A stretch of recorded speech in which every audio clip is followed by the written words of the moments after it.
قرآن کے اندر جو آیت لکھی ہوئی اس میں ایک نشانی اللہ نے اپنے مقرب بندے کی یہ فرمائی کہ وہ متقی ہوتے ہیں۔ کیا ہوتے ہیں؟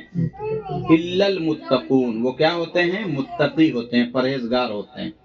اور سورہ فرقان کے اندر ابھی بہت ساری نشانیاں ہیں جو اللہ تبارک و تعالیٰ نے اپنے بندوں کی بیان فرمائی۔ جب وہ نشانی ہمیں پتہ چل جائے گی تو کسی اچھے آدمی کو پہچاننا میرے لیے آسان ہو جائے گا۔ ہم کیا سمجھتے ہیں؟ جس کی ٹوپی بڑی اچھی ہے، جو کرتا پاجامہ میں ہے، داڑھی بہت بڑی بڑی رکھے، وہ اچھا ہی ہوتا ہے۔ کوئی ضروری نہیں کہ ان لبادوں میں اگر کوئی آ جائے تو اچھا ہی ہو۔ اچھا ہوتے ہیں لیکن کوئی ضروری نہیں ہے۔ سمجھ رہے ہیں کہ نہیں؟ تو اچھے لوگوں کی پہچان جو قرآن نے بتلائی، اچھے لوگوں کی پہچان جو حدیث میں جو مصطفیٰ نے بتلائی، وہ چیزیں اگر کسی انسان کے اندر ہے تو اس کا مطلب وہ اچھا ہے۔ پرکھنے کے لیے پیمانہ اگر قرآن اور حدیث کو بنا لیا جائے تو کوئی بھی انسان کسی کو گمراہ نہیں کر سکتا۔ آج دیکھیے گلی گلی میں کیا کرتے، ٹوپی کرتا لگا کر کے داڑھی لمبی رکھ کے بڑھیا لوگوں سے چندے مانگ رہے ہوتے ہیں، گھوم رہے ہوتے ہیں۔ یہ سب کیا اللہ ہی والے ہوتے ہیں؟ یہ کمانے کھانے والے ہوتے ہیں۔ ان کو پتا ہے کہ اسی لبادے میں جائیں گے تو لوگ ہم کو دیں گے۔ تو کیا کر رہے ہوتے ہیں؟ ایسا ہی بھیس بنا کر کے اپنا لوگوں کے پاس پہنچتا ہے اور لوگ سمجھتا ہے کسی مدرسے کا مولانا ہے۔ ایسے ایک نہیں ہزاروں لوگوں کو لوگوں نے پکڑا، کہا کہ آپ کس مدرسے سے فارغ ہیں، کہاں کا چندہ کر رہے ہیں، کیا کام ہے آپ کا۔ جب اس سے پوچھ تاچھ ہونے لگی تو بعد میں چلا کہ وہ ایک ٹولہ بنائے ہوئے ہیں، اسی طریقے سے چندہ کرتے اور کھاتے ہیں۔ تو پتا چلا ٹوپی کرتا داڑھی جبہ دیکھ کر کے اگر ہم اچھا سمجھنے لگ جائیں تو پتا چلا کہ ہم دھوکہ بھی کھا سکتے ہیں۔ کیا ہوتا ہے؟ دھوکہ ہم کھا سکتے ہیں۔ تو ہمیں کیسے پتا چلے کہ اچھے کون ہیں؟ کیونکہ اچھے لوگوں کے دامن کو پکڑنے کا تو اللہ حکم دے رہا ہے۔ تو اب اللہ ہی سے پوچھو نا کہ اے اللہ، جن اچھوں کے دامن سے تو وابستہ ہونے کے لیے کہہ رہا ہے، آخر وہ لوگ کیسے ہوتے ہیں؟ کوئی تو خاصیت ہوگی ان کی، کچھ تو ان کی پہچان ہوگی، تو ان کی پہچان تو بتا۔ تو اللہ تبارک و تعالیٰ نے پہچان بتا دی، الا المتقون، وہ پرہیزگار ہوں گے۔ کیا ہوں گے؟ یہ لوگ کیا پرہیزگار ہی ہوتے ہیں؟ آذان ہو رہی ہوتی چندہ کر رہے ہیں، ہے کہ نہیں؟ رمضان کے مہینے میں ہوٹلوں میں جا کر کے کھانا کھاتے ہیں، روزہ نہیں رکھتے، صرف چندہ کر رہے ہوتے ہیں۔ ان کو پتا ہے کہ اسی بھیس میں جائیں گے تو چندہ ملے گا۔ اب اس میں کیا ہوتا ہے کہ اچھے لوگ جو ہیں، جہاں آپ کا پیسہ پہنچنا چاہیے وہاں نہ پہنچ کر کے غلط لوگوں کے ہاتھ میں پیسہ چلا جاتا ہے۔ تو پتا چلا کہ ہمیں پہچان نہیں ہے اچھے برے کی۔ اگر ہمیں پتا ہوتا کہ اچھے لوگ کیسے ہوتے ہیں تو ہمیں کوئی دھوکہ نہیں دے سکتا۔ اب سنیے قرآن میں اور کیا کیا پہچان ان کی بتائی گئی۔ قرآن میں اللہ تبارک و تعالیٰ نے سورہ فرقان میں آیت نمبر 63 سے لے کر کے غالباً 8-10 آیتوں تک ایسے ہی لوگوں کی پہچان بتائی جو اچھے ہوتے ہیں۔ اس کی ایک پہچان یہ ہے، وَعِبَادُ الرَّحْمَنِ الَّذِينَ يَمْشُونَ عَلَى الْأَرْضِ هَوْنًا، فرمایا میرے جو اچھے بندے ہوتے ہیں اس کی ایک پہچان یہ ہوگی کہ وہ زمین پر آہستہ چلتے ہیں۔ کیسے چلتے ہیں؟ آہستہ، اکڑ کر کے نہیں چلتے ہیں۔ اور ان کی نگاہیں نیچے ہوتی ہے، غیروں کی بہو بیٹیوں پر، دکان مکان پر نہیں ہوتی۔ یہ اچھے لوگوں کی پہچان بتائی گئی، پہچان بتائی گئی۔ اب ہمیں پتا چلا اگر کوئی نظر کا اچھا آدمی نہیں ہے تو ہم سمجھ جائیں گے کہ اللہ نے تو اچھے لوگوں کی پہچان یہ بتائی کہ اس کی نظر نیچے ہوتی ہے۔ اس کی نظر نیچے نہیں ہے، یہ لالچائی نظر سے سب کے دکانوں مکان کو دیکھتا رہتا ہے، لالچی آدمی ہے۔ اس کا مطلب یہ ٹوپی کرتے والا تو ہے لیکن متقی نہیں ہے، یہ پرہیزگار نہیں ہے، یہ اللہ کا مقرب بندہ نہیں ہو سکتا۔ اب آگے سنیے اللہ کیا فرما رہا ہے، وَإِذَا خَاطَبَهُمُ الْجَاهِلُونَ قَالُوا سَلَامًا، فرمایا ان کی ایک نشانی یہ بھی ہے کہ وہ جاہلوں سے زیادہ بات نہیں کرتے۔ اب بہت سارے لوگ ایسے آپ کو مل جائیں گے جو جاہلوں سے بھی گھنٹے گھنٹے تک لڑتے رہتے ہیں، ان کو پتا ہے کہ یہ اپنی بات منوا کے چھوڑے گا. ان کو کیا پتا الف کیا ہے، با کیا ہے، قرآن کیا ہے، حدیث کیا ہے. ان کو ان چیزوں سے کوئی مطلب نہیں ہے. لیکن اب جاہل لوگ جو ہوں گے ان سے بحث کریں گے. لیکن اللہ والوں کی نشانی یہ ہوتی ہے وقالوا سلاما، وہ سلام کرتے اور چپ چاپ نکل جاتے ہیں. وہ گھنٹوں تک بحث جاہلوں سے نہیں کرتے ہیں. ایک نشانی یہ بیان کی گئی. اب ایک نشانی اور سنیے، والذین یبیتون لربہم سجدا وقیاما. قرآن میں لکھا سورہ فرقان میں اللہ فرما رہا ہے اچھے لوگوں کی ایک نشانی یہ ہوتی ہے سجدا، سجدے میں ان کی رات گزرتی ہے، وقیاما تو کبھی قیام میں گزرا کرتی ہے. اچھے لوگوں کیسے ہوتے ہیں؟ کبھی ان کی رات سجدے میں گزرتی ہے، کبھی ان کی رات قیام میں گزرتی ہے. اب جو لوگ دیکھیے اب یہ دن بھر چندہ کرتے ہوئے آپ کو نظر آئیں گے اور رات بھر موبائل لے کر کے بہترین رات موبائل کی اسکرین پر گزر رہی ہو، یہ اللہ والے ہیں؟ یہ متقی ہیں؟ یہ پرہیزگار ہیں؟ اب ذرا سوچئے، اللہ تو اچھے لوگوں کی نشانی یہ بیان فرما رہا ہے. آج تو ہم اور آپ فرض و واجبات کو ادا نہیں کر پاتے، لیکن اللہ والے ایسے ہوتے ہیں کہ فرض اور واجبات کو تو وہ ادا کرتے ہی ہیں، اس کے علاوہ رات رات ان کی نماز میں پوری گزر جایا کرتی ہے. اگر یہی پہچان اللہ والوں کی ہے تو ذرا غوث اعظم کی سیرت اٹھا کر کے دیکھیے، خواجہ غریب نواز کی سیرت اٹھا کر کے دیکھیے. ان کے اندر وہ چیز ساری ملیں گی جو قرآن اور حدیث کے اندر موجود ہے. اور سنیے، حدیث پاک میں اللہ والوں کی ایک نشانی یہ بیان فرمائی گئی. یہ صحیح مسلم شریف کی حدیث پاک ہے. حضرت بریدہ رضی اللہ تعالیٰ نے، ایک صحابی رسول ہے، وہ عرض کرتے ہیں. کیا عرض کرتے ہیں؟ کہ میری امت میں کچھ ایسے لوگ ہوں گے جن کے بال تو بظاہر گندے ہوں گے، میلے کچیلے ہوں گے، کپڑا ان کا پوسیدہ ہوگا، یعنی کہ جگہ جگہ سے گندا نظر آئے گا. لیکن سنو، کپڑے اور بال پر مت جانا. اور وہ ایسے ہوں گے کہ بعض اوقات تو لوگ اپنے دروازے سے اس کو دھکا دے کر کے بھگا دیں گے. لیکن اللہ فرما رہا ہے، اللہ کے رسول فرماتے ہیں ان کے بال پہ نہ جانا، ان کے کپڑوں پہ مت جانا. بعض لوگ ان کو اپنے دروازے سے بھگا رہے ہوں گے، لیکن اللہ کی بارگاہ میں ان کی یہ شان ہوگی کہ وہ جس چیز کے لیے دعا کر دے اللہ ان کی دعا کو قبول فرما لیتا ہے. وہ کپڑوں سے اپنا اسٹیٹس نہیں بناتے ہیں، وہ اپنی ٹوپی سے اسٹیٹس نہیں بناتے ہیں، وہ اچھے دکانوں مکان سے لوگوں کو نہیں منواتے ہیں کہ میں بہت اچھا ہوں، بلکہ اللہ تبارک و تعالیٰ کی بارگاہ میں وہ اتنا مقبول ہوتے ہیں کہ بظاہر لوگ ان کو غلط سمجھ رہے ہوتے ہیں، لیکن اللہ کی بارگاہ میں جب وہ دعا کرتے ہیں اللہ فوراً ان کی دعا کو قبول فرماتا ہے. اور یہ بات یاد رکھیں، کبھی بھی ہم کوئی کام کریں تو لوگوں کے لیے کرنے کی ضرورت نہیں ہے، ہم اللہ کی رضا کے لیے کریں. رضائے الہی اگر اس میں نہیں شامل ہے. قرآن میں اللہ تبارک و تعالیٰ نے غالباً 8ویں پارے میں فرمایا کیا؟ قل ان صلاتی و نسکی و محیایا و مماتی للہ رب العالمین. اے محبوب آپ فرما دیجئے میری نمازیں، میری قربانیاں، میری زندگی اور میری موت یہ سب اس پروردگار کے لیے ہے جو تمام جہان کا مالک ہے. تو زندگی میں جو کچھ کر رہے ہیں تو اللہ کے لیے کریں، تبھی تو اللہ کے لیے کہلائے گا. تو میرے عزیز کوئی کام کریں، ہم اور آپ کیا کرتے ہیں؟ کسی کے ساتھ بھلائی کیے، اب دوسری ٹائم اگر وہ میرے ساتھ بھلا نہیں کیا ہم ناراض ہو جاتے ہیں، کہتے یار ہم تمہارے ساتھ کھڑے تھے تو تم اس کے لیے کیوں کر رہے ہو؟ تم کسی کی مدد کرو تو اس نیت سے نہیں کہ وہ میری مدد کرے گا، بلکہ اس نیت سے کہ میں اس کی مدد کر رہا ہوں، اس کی وجہ سے اللہ مجھ سے راضی ہو جائے. تو اللہ کی، بھیا بعد میں پڑھ لینا، کوئی کام کرے تو کس نیت سے کرے؟ اللہ تبارک و تعالیٰ کی رضا کے لیے کرے. اللہ کی رضا اگر اس میں شامل نہیں ہے تو یاد رکھے چاہے جتنا اچھا کام ہو اللہ تبارک و تعالیٰ اس کام کو ہمارے منہ پہ مار دے گا. حدیث شریف کا مفہوم ہے کہ میدان محشر میں اللہ تبارک و تعالیٰ سوال پوچھے گا کن لوگوں سے، کن کو ہم اچھا جانتے ہیں، سچ سچ بتائیے گا.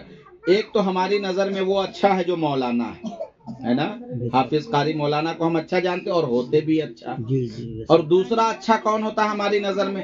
جو خوب صدقہ و خیرات کرے، جو لوگوں کو خوب مدد کرے، وہ ہماری نظر میں اچھے ہوتے ہیں کہ نہیں ہوتے ہیں؟ جو زکوٰۃ وکات خوب دینے والے ہیں اس کو ہم اچھا کہتے ہیں. جو لوگوں کی خوب مدد کرے اس کو ہم کیا سمجھتے ہیں؟ اچھا سمجھتے ہیں. اور واقعی میں یہ اچھے ہوتے بھی ہیں. لیکن اب ذرا ایک حدیث پاک سنیے. میرے آقا فرماتے ہیں کہ کل میدان محشر میں ایسے لوگوں کا بھی حساب ہوگا جو دنیا میں مولانا تھے، حافظ تھے، قاری تھے، عالم تھے. اللہ تبارک و تعالیٰ ان کو بلائے گا. اچھا یہ بتاؤ کہ مدرسے کی مشقتیں کیوں برداشت کی؟ کیونکہ مدرسے میں تو بعض جگہوں پر اب تو الحمدللہ اچھا نظام ہو گیا، وگرنہ جس وقت ہم لوگ پڑھتے تھے تو آپ مہینوں ڈھونڈتے رہ جاتے کہ دال میں دال ہے بھی کہ نہیں ہے. 1 کلو دال میں 200 لوگوں کا کھانا بن جاتا تھا. پانی والا دال ہم لوگ کھاتے تھے، مہینوں چلتا تھا. دعوت وغیرہ کا کہیں ہو گئی تو وہاں کھانا مل گیا اچھا، وگرنہ مدرسے کا کھانا ایسے ہی ہوتا تھا. سمجھ رہے ہیں کہ نہیں؟ تو اللہ پوچھے گا مدرسے کی مشقتیں اتنی برداشت کی، ماں باپ سے دور رہے، اتنی پریشانیاں اٹھائی، کیوں بنے مولانا؟ وجہ کیا ہے؟ اللہ پوچھے گا. تو وہ کیا کہے گا؟ اے پروردگار عالم اس لیے تاکہ میں دین کی خدمت کروں. تو اللہ تبارک و تعالیٰ فرمائے گا تو جھوٹ بول رہا ہے، تیری نیت سے میں خوب واقف. اللہ ہمارے دل کے اندر جو خیال پیدا ہوتا ہے، جو ہونے والا ہے، ان چیزوں سے بھی واقف ہے. تو اللہ اس بات سے نہیں واقف ہے کہ ہم نے یہ کام کیوں کیا ہے، ہماری نیت کیا تھی. تو جیسے یہاں بیٹھے ہوئے تو اللہ پوچھے گا بتاؤ محفل میں کیوں بیٹھے تھے؟ تو بیٹھنے کی نیت اللہ کو خوب پتا ہے. اللہ جان رہا ہے یا آپ جان رہے ہو آپ کے دل کے اندر کیا چل رہا ہے؟ تو اللہ پوچھے گا یہ بتاؤ اتنی دقتیں کیوں اٹھائی؟ تو کہے گا مولا تیری رضا کے لیے. اللہ فرمائے گا جھوٹ بول رہے، تم مولانا اس لیے بنے تاکہ تم کو لوگ مولانا صاحب کہیں. تم قاری صاحب اس لیے بنے تاکہ لوگ تم کو قاری صاحب کہیں. تم امام صاحب اس لیے بنے تاکہ لوگ تم کو امام صاحب کہیں. لوگوں کے بیچ میں تمہاری واہ واہی ہو. نام کمانے کے لیے تم نے یہ کام کیا ہے. اور سنو، جو نام کمانے کے لیے کام کرے اللہ اس کو دنیا میں نام دے گا تو آخرت میں اس کا اجر نہیں دے گا. اللہ حکم دے گا فرشتوں کو کہ جو دنیا کمانے کے لیے مولانا بنے تھے، جو دنیا کمانے کے لیے مولوی حافظ قاری بنے تھے، اے فرشتوں ان لوگوں کو گھسیٹ کر کے جہنم میں ڈال دو. تو پتا چلا کہ کوئی بھی کام کرے، چاہے وہ اچھا ہو، چاہے وہ مولانا بنے، چاہے حافظ بنے، چاہے قاری بنے، چاہے لوگوں کی مدد کرے، کوئی بھی کام کرے تو اس کے پیچھے دنیا کمانا مقصد نہیں ہونا چاہیے. اس کے پیچھے مقصد یہ ہو کہ اللہ راضی ہو جائے. بہت سارے ایسے مولانا آپ کو ملیں گے جو بہت قابل ہوتے ہیں لیکن ان کو کوئی جانتا نہیں. جن کو کچھ آتا جاتا نہیں وہ اڑتے خوب ہے، وہ سوچتے ہم سے بڑا کوئی. تو یہ ایسے فتین لوگوں سے ہمیں اور آپ کو دور رہنے کی ضرورت. اللہ فرما رہا ہے جو کام تم کر رہے ہو اس کے پیچھے اگر نیت یہ ہے کہ اللہ راضی ہو جائے تب تو اس کا اجر ملے گا. اور دنیا دار کو دکھانا ہے تب تو دنیا میں دکھا لو. دنیا میں لوگ تم کو، آج لوگ حاجی صاحب بنتے ہیں، ان کو حاجی صاحب نہ کہو تو برا مان جائیں گے. وہ بنتے ہی حاجی اس لیے تاکہ ان کو حاجی صاحب لوگ کہیں. سمجھ رہے ہیں؟ تو ایسے لوگوں سے بھی اللہ پوچھے گا بتاؤ حج کرنے میں تم نے پیسہ خرچ کیا، وہاں جا کر کے پہاڑیوں کی تم نے چکر لگائے، منا وزدلفا اور ان سب جگہوں پر جا کر کے حج کے ارکان کو ادا کیا. یہ بتاؤ اتنی تکلیف کیوں اٹھائی؟ اے اللہ تیری رضا. اللہ فرمائے گا میں تیری نیت سے واقف ہوں. تم اس لیے حاجی بنے کہ لوگ تم کو حاجی صاحب کہیں گے، اور دنیا میں لوگوں نے تم کو خوب کہا. اب یہاں پر تو اس کا تم کو کوئی بدلہ نہیں ملنے والا. جب میری رضا کے لیے کام کرو گے تب تو اجر ملے گا. اسی طریقے سے اللہ سخی سے پوچھے گا یہ بتاؤ تمہارے پاس مال بہت تھا، تم بڑی مدد کرتے تھے لوگوں کی، وجہ کیا تھی؟ فرمایا تو راضی. اللہ فرمائے گا نہ، یہ نیت تیری نہیں تھی. تیری نیت یہ تھی کہ لوگ یہ کہے کہ یہ بڑا سخی آدمی ہے، یہ بڑا دلیر آدمی ہے. 4 لوگوں کے بیچ میں تو پیسہ دیتا تھا اور تنہائی میں کوئی مدد مانگنے آ جائے تو اس کو تو بھگا دیتا. ہوتا ہے کہ نہیں ایسا؟ 4 لوگوں کے بیچ میں 4 لوگوں کو پیسہ خرچ کرنے میں مزہ آتا ہے، لیکن اکیلے میں کوئی آ جائے مستحق آدمی، ایسا ہم لوگوں کے ساتھ بارہا ہوتا ہے. کیونکہ ہم لوگ مسجد مدرسہ چلانے والے لوگ ہیں نا، تو جب کسی کے پاس جائیے 10 آدمی بیٹھا ہو نا تو کوئی 5,000 دے رہا ہے تو وہ کہے گا لو حضرت میری طرف سے 10,000، اور اس کو کسی نے دیکھا ارے اس کی تو واہوائی ہو رہی تو بیچ میں کوئی لے کے حضرت یہ 20,000، اور اکیلے میں اس کے پاس پہنچ جائیے تو ایک چائے بھی نہیں پوچھیں گے۔ تو یہ لوگوں کو دکھاوے کے لیے یہ مدد کر رہے ہوتے ہیں، تو اللہ فرمائے گا میں تمہاری نیت سے واقف ہوں، تمہارے دل کے اندر کیا ہے میں جانتا ہوں، تم نے لوگوں کی مدد کیوں کی یہ میرے علم میں ہے۔ تو اے لوگوں ایسے کام نہ کرو جو دنیا کو راضی کرنے کے لیے ہو، ایسے کام کرو جو اللہ کو راضی کرنے کے لیے ہو۔ جب اللہ کو راضی کرنے کے لیے ہم اور آپ کام کریں گے تو کیا ہوگا؟ اللہ تبارک و تعالی راضی ہو جائے گا۔ اور ایسے ہی کام لوگوں نے کیے، اللہ والوں نے، غریب نواز رحمت اللہ تعالی علیہ نے۔ ایک چھوٹا سا واقعہ بیان کروں گا تاکہ، حالانکہ یہ تو پوری تمہیدی گفتگو ہی اللہ والوں کے حوالے سے ہے۔ کہاں اذان ہو رہی ہے؟ ہو رہی ہے؟ اچھا رک جائیے 2 منٹ۔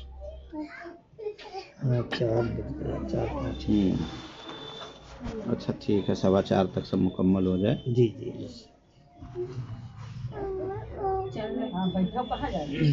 بس رکو 5 منٹ اور رکو۔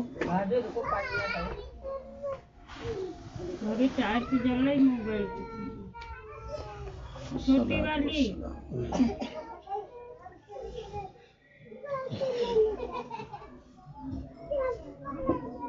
کہاں جا رہے؟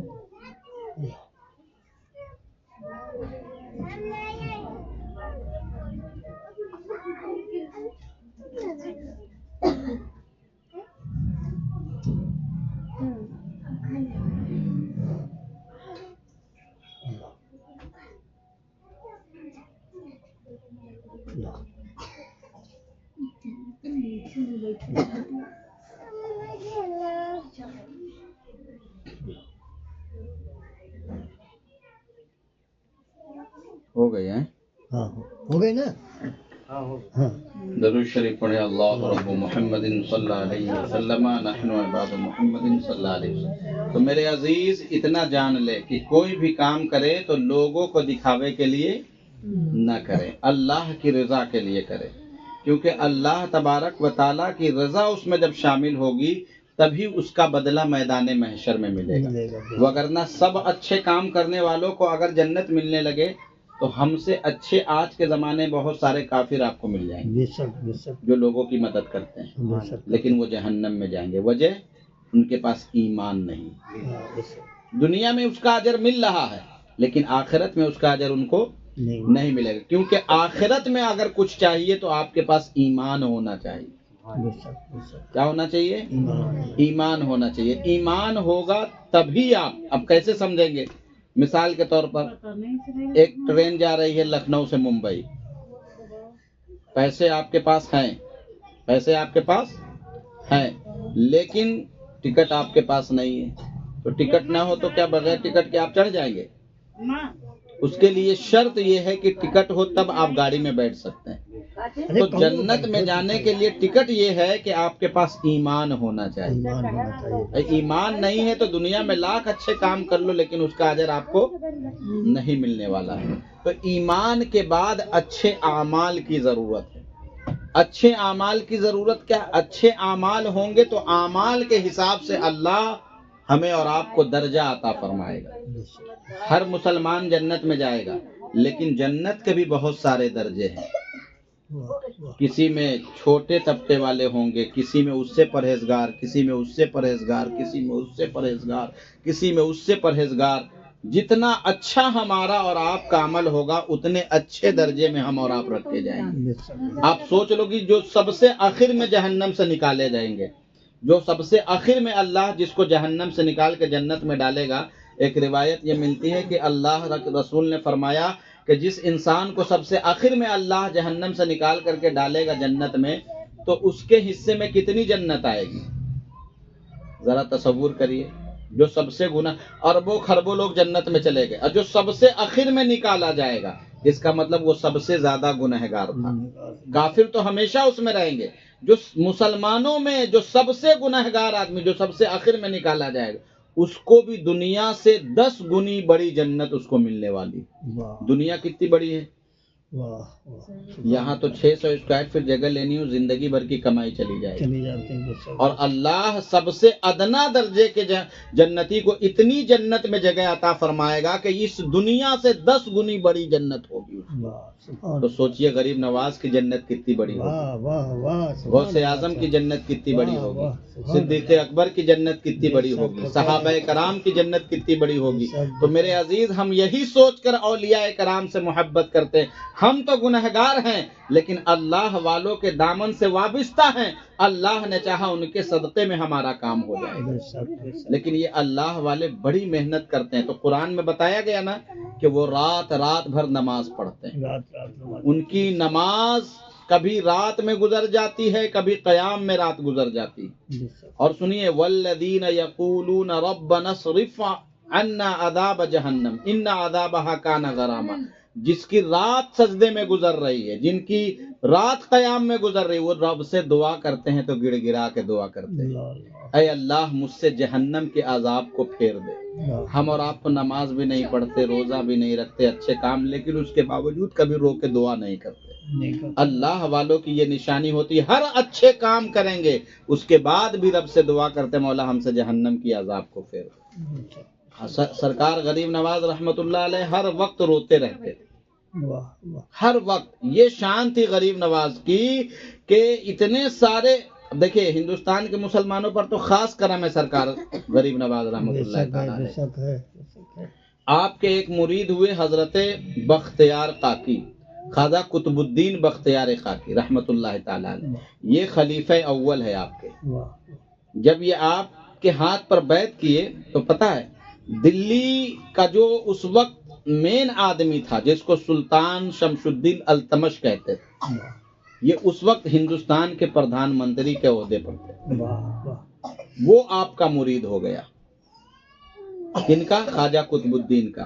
جب مرید ہو گیا تو انہوں نے کہا حضرت یہ گورنری چھوڑ دیتا ہوں, یہ کرسی چھوڑ دیتا ہوں. فرمایا نہیں, تم چھوڑ دو گے تو کوئی ظالم اس پہ آ کے بیٹھ جائے گا, ہاں. اور ظالم بیٹھ جائے گا تو وہ لوگوں کے اوپر ظلم کرے گا. تو اچھا ہے کہ تمہارے ہاتھ میں پاور ہے تو شریعت کے حساب سے اس کو کام کرو. تو فرمایا حضور, میں کہا کہ ٹھیک ہے پریشان ہونے کی ضرورت نہیں, میں تمہارے پاس آ جاتا ہوں, جیسے میں کہوں ویسے کرنا شروع کرو. جب ان دونوں نے مل کر کے دین کا کام کرنا شروع کیا تو پتہ ہے آپ نے آپ کے زمانے میں کچھ لوگ ایسے پیدا ہو گئے جو آپ کو پریشان کرنا شروع کر دیا, اور اتنی پریشانی دی کہ ایک اللہ کے مقرب بندوں کے اوپر سب سے گندی تہمت لگا دی. ایک عورت ایسی آئی جو سلطان شمس الدین التمش کی بارگاہ میں روتے ہوئے, کپڑے پھٹے ہوئے, فرمایا کہ سلطان تمہاری بارگاہ میں ایک عرضی لکھوانے کے لیے آئی. تو سلطان نے کہا رونے کی وجہ, کہا کہ وہ اپلیکیشن ایسی ہے کہ تم لکھ نہیں پاؤ گے. کہنے لگے کیوں نہیں, تم بتاؤ تو صحیح کس نے تمہارے ساتھ ظلم کیا. تو فرمایا کہ ایک آدمی میرا غیر شرعی خاوند بنا, 9 مہینے سے اس کا بچہ میرے پیٹ میں ہے, آج 2 مہینے کا بچہ ہو گیا ہے, جا کر کے اس سے جب خرچے مانگتی ہوں تو وہ کہتا ہے کہ میں اس کا باپ نہیں. اللہ اکبر. تو سلطان شمس الدین التمش بادشاہ تھے, شریعت پسند آدمی تھے. انہوں نے کہا کہ کون ہے یہ ظالم. فرمایا کہ وہ تیرا پیر ہے قطب الدین. اللہ اکبر. سبحان اللہ. واہ. اب اتنا سنا کہ پیر صاحب کی بات ہے تو پیر کے نیچے سے زمین نکل. بے شک, بے شک. اس وقت آپ کے داڑھی کے سارے بال سفید ہو چکے تھے. اللہ یہ اللہ والوں کے اوپر بھی لوگوں نے تہمتیں لگائی, لگائی. پریشان کر. جب دیکھا کہ نہیں جیت پا رہے ہیں تو کرے کیا, تہمت لگاؤ, ان کو پریشان کرو, ایسے ہی الجھاؤ. تو خواجہ قطب الدین کو دربار میں بلایا گیا تو کہنے لگے بیٹی اللہ جانتا ہے, تو جانتی ہے کہ تو جھوٹ بول رہی. واہ واہ. یہ لوگوں کے سامنے میری انسلٹ کرانے کے لیے آئی ہے. کہنے لگی رات میں تہجد کے وقت میرے پاس آتے تھے, اب انکار کر رہے ہو کہ اس بچے کا باپ نہیں ہوں. اللہ اکبر. خواجہ قطب الدین رونے لگے اور کہنے لگے سلطان یار ایک رات کی مہلت مجھ کو دے دو. سجدے پر جا کر کے نمازیں پڑھی, اللہ کے سامنے گر گڑائے اور لو لگائے اجمیر کی طرف, کیونکہ آپ کے پیر و مرشد خواجہ غریب نواز تھے بے شک, بے شک. اور اس وقت حیات سے تھے. کہنے لگے حضور آپ کے ہاتھ پر بیعت کرنے کا یہ صلہ مل رہا ہے. واہ آپ کی غلامی میں آنے کی یہ سزا مجھ کو بھگتنی پڑ رہی ہے۔ بے شک بے شک غریب نواز رحمت اللہ تعالی علیہ نے کہا قطب الدین گھبرا مت، ان سے 2-3 دنوں کا وقت لے لے، میں آ رہا ہوں وہاں فیصلہ کرنے کے واہ لیے۔ واہ سبحان اللہ دوسرے دن عدالت میں خواجہ قطب الدین حاضر ہوئے اور کہے کہ میرے پیر نے 2-3 دن کی وقت مانگا ہے، 2-3 دنوں کا۔ تو سارے لوگ کہنے لگے اجمیر کون گیا تھا بتانے کے لیے، وہاں سے تو 10 گھنٹے کا راستہ ہے، اتنا جلدی رات میں گیا کون؟ فرمایا کہ اللہ والوں کی بات پہنچ جاتی ہے، بے شک جانے کی ضرورت نہیں پڑتی ہے۔ تو تیسرے دن نماز مغرب جب آپ ادا فرما رہے تھے، ہزاروں لوگ وہاں پر آئے ہوئے تھے دیکھنے کے لیے کہ کیا فیصلہ ہوتا ہے۔ بے شک خواجہ غریب نواز کا انتظار لوگ عصر تک کرتے رہے اور کہنے لگے اب وہ نہیں آئیں گے، یہ اپنے بچاؤ کے لیے 2-3 دن کا وقت مانگے تھے۔ لیکن جب مغرب کی نماز پڑھ کر کے سارے لوگوں نے سلام پھیرا تو پیچھے خواجہ غریب نواز کھڑے ہو گئے نماز کے واہ لیے۔ سبحان اللہ جب ان پر نظر پڑی تو قطب الدین بختیار کاکی جھوم جھوم کر رونے لگے، واہ اور جیسے ہی نماز سے فارغ ہوئے پیروں میں گر کر کے رونے لگے۔ کہا حضور اتنی تکلیف ہوگی یہ تو پتا تھا، لیکن ایسا بھی امتحان مجھ سے لیا جائے گا، ایک عورت مجھ پر آ کر کے اس طریقے کی تہمت لگائے گی۔ اللہ اکبر۔ خواجہ غریب نواز نے تسلی دی، کہا کہ تو زیادہ عزت والا ہے کہ اماں عائشہ زیادہ عزت والی ہے؟ واہ سبحان اللہ سبحان اللہ تو زیادہ عزت والا ہے کہ مریم زیادہ عزت والی تھی؟ جب ان کے اوپر تہمت لگائی گئی تو تجھ پہ نہیں لگایا جائے گا؟ بے شک بے شک اچھے کام کرنے والوں کو بھی پریشان کیا جاتا ہے، جب اس سے نہیں جیت پاتے ہیں تو لوگ اس کے اوپر الزام لگاتے ہیں، پھنسانے کی کوشش کرتے ہیں، تاکہ ان کو میں پھنسا دوں تو یہ اسی میں الجھے رہیں گے، ہم اپنا کام کر جائیں گے۔ خواجہ غریب نواز رحمت اللہ تعالی علیہ نے اپنے خلیفے کے ہاتھ کو پکڑا اور کہا کہ چلو کون عورت ہے جو الزام تمہارے اوپر لگا رہے ہیں، کون ہے جو گواہی دے رہا ہے؟ پتا ہے جو گواہی دینے کے لیے آئے تھے وہ سب مسلمان تھے، واہ سب پیسے لے کر کے بک چکے تھے۔ واہ تو ضروری نہیں ہے کہ ہر انسان اچھا ہی ہو، بے شک بے شک دین کا علم ہوگا، اللہ کے لیے جب کام کرو گے تب اچھائی دل کے اندر اترے گی، بے شک ورنہ آج تو پیسے پر ہر انسان بک رہا ہے۔ خواجہ غریب نواز رحمت اللہ تعالی علیہ نے اس عورت سے کہا اب بھی وقت ہے، مان جا وگرنہ دنیا کے سامنے میں تو رسوا ہو جائے گی۔ وہ عورت کہنے لگی ایسی باتوں سے اب کچھ نہیں ہونے والا ہے، دلیل پیش کریے۔ خواجہ غریب نواز نے کہا کون ہے جو یہ کہتا ہے کہ یہ میرا قطب الدین غلط ہے؟ تو وہ عورت آئی، کہنے لگے حضور یہ انہی کا بچہ ہے۔ تو خواجہ غریب نواز نے فرمایا یہ اس کا بچہ ہے، تیرے کہنے سے مان لوں؟ فرمایا یہ گواہ ہے۔ تو گواہوں کو سامنے میں لائے، کہا کیا تم کہتے ہو میرے قطب الدین کا بچہ ہے؟ کہا حضور میں نے ان کو تہجد کے وقت ان کے گھر میں جاتے آتے دیکھا ہے۔ ہم نے کہا اگر یہ بچہ ہی گواہی دے دے کہ اس کا باپ کون ہے؟ واہ واہ سبحان اللہ، سبحان اللہ یہ بچہ بولے گا کہ اس کا باپ کون ہے؟ واہ خواجہ غریب نواز کی یہ شان ہے۔ سارے لوگ کہنے لگے ایسا کیسے ہو سکتا، 2 مہینے کا بچہ کیسے بولے گا؟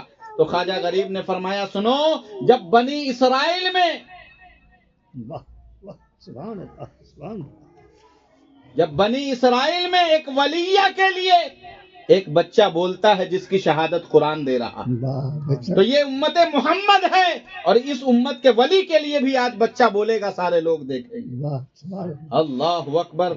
آپ نے سجدہ کیا اور کہا اے پروردگار اپنی عزت کے لیے نہیں، تیرے دین کے لیے، تیرے محبوب کے دین کے لیے آج اس بچے سے بلوا دے کہ اس کا باپ کون ہے۔ اتنا کہنا تھا کہ وہ بچہ 2 مہینے کا بول پڑا حضور میرا باپ وہ ہے جو الزام لگا رہا ہے۔ واہ سبحان اللہ اتنا بولنا تھا، سارے لوگ اپنے نظر کو نیچی کر لیے۔ خواجہ غریب نواز نے لوگوں کو دیکھا تو کہا یہ کتنے ظالم لوگ ہیں، ہم نے یہ سوچا تھا کہ میرے قطب الدین کا وقار دیکھنے کے لیے آئے ہیں، یہ رسوائی دیکھنے کے لیے آئے ہوئے ہیں۔ واہ واہ تو یہ اللہ والے ایسے ہوتے ہیں کہ دین کا کام اس طریقے سے کرتے تو پریشانیاں بھی آتی، بے شک لیکن سارے لوگوں نے مانا، سرنڈر کر دیا، تو یہ میرے خواجہ کی شان ہے۔ شان ہے بالکل شان ہے اور ایسے ایک نہیں ہزاروں کرامات آپ کے موجود ہیں، بے شک بتانے پہ آ جاؤں تو دن ختم ہو جائے رات، لیکن بات ختم نہیں۔ بے شک بے شک بس عقیدت کریے اللہ کی رضا کے لیے۔ اللہ ہمیں اور آپ کو کہنے سننے سے زیادہ کلمات حسنات پر عمل کی توفیق عطا فرمائے، اور کسی بھی قسم کی خطا غلطیاں ہوئی ہوں اپنے حبیب کے توسل سے تمام اغلاط کو معاف فرمائے۔ آئیے کھڑے ہو جائیں، اپنے نبی کی بارگاہ میں خراج عقیدت پیش کریں۔ یا نبی سلام علیکہ، یا رسول سلام علیکہ، یا حبیب سلام علیکہ، صلوات اللہ علیکہ، حبیبی یا رسول اللہ،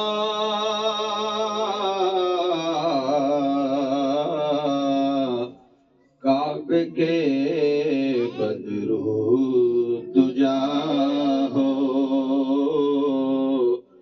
طیبہ کے شمس الضحیٰ ہو، شافعِ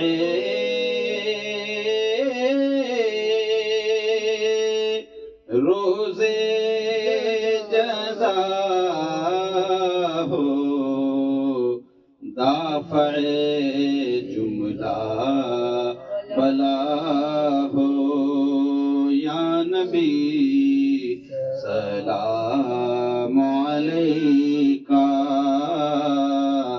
یا رسول سلام علیکہ، یا حبیب سلام علیکہ، صلوات اللہ علیکہ، الصلاة والسلام علیکہ یا رسول اللہ، الصلاة والسلام علیکہ یا نبی اللہ، وعلی آلہ واصحابہ یا شفیعنا۔ تشریف رکھ۔